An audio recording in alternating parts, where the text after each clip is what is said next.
Well, the Warriors were one of the fairy tale stories of 2023, but it was not to be in year two for Andrew Webster, a tricky campaign that saw them miss the finals, plagued by inconsistency.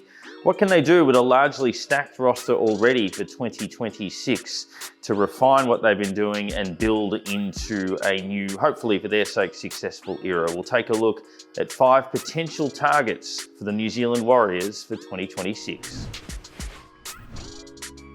Well, it was a fairy tale year in 2023 for Andrew Webster and the New Zealand Warriors, but 2024 was unfortunately a reality check. Injuries plagued them, but a lot of that run, dash, flair and excitement that was a cornerstone of what they did the year before did desert them. We look ahead to 2026 and their roster is already stacked, which doesn't give them a stack of room to move through this period. However, what can they do to add some touches to that list to get them back into the finals and potentially a little bit beyond that going forward? We'll take a look at the top 5 potential signing targets for the New Zealand Warriors.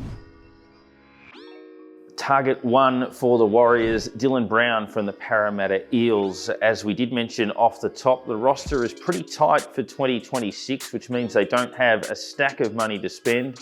Shaun Johnson's retirement will free up a little bit of cash, but maybe only to go after one significant target, which has to come in the halves. So there's question marks over how much faith they have in certain roles within their side, but he's one that could be gettable, that would come in and serve an immediate purpose and hopefully cause them to bounce, but also fill a significant void left by a couple.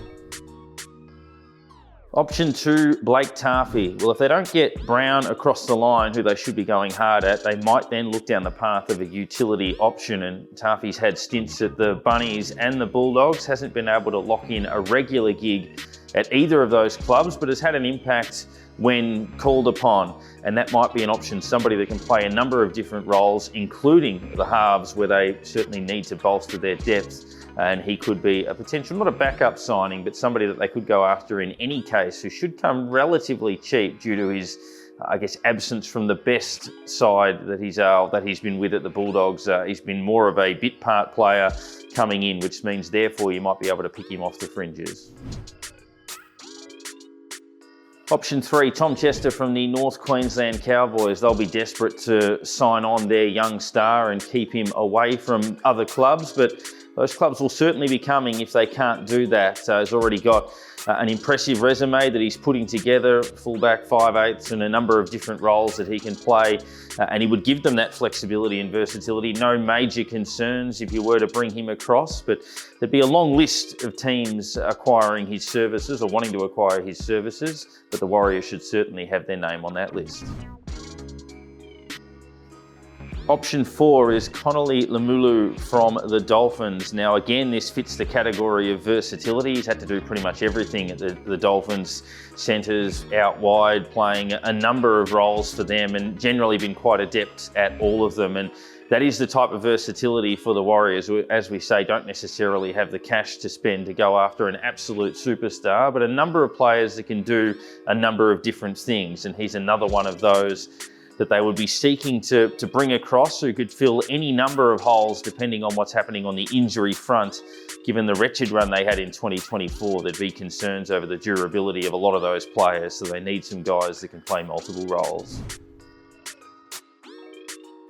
Option 5 is Kurt Mann from the Canterbury Bulldogs, preempting a potential problem for the Warriors with Dylan Walker possibly departing at the end of 2025. Mann's probably the only player in the competition that would boast his level of versatility to play key roles in so many areas, and they'd be crazy if they didn't ask that question, provided they have to ask that question.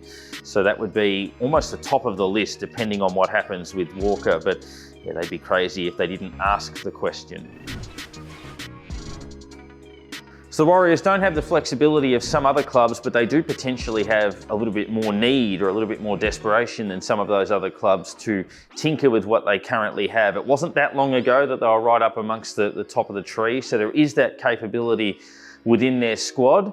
And we've nominated 5 players that they might seek to go after as a way of bolstering their stocks. Have we picked the right 5? Are there some other names you can throw in there? Remember to like and subscribe and follow all of our news and information, including the November 1 potential signings and also the season reviews at zerotackle.com.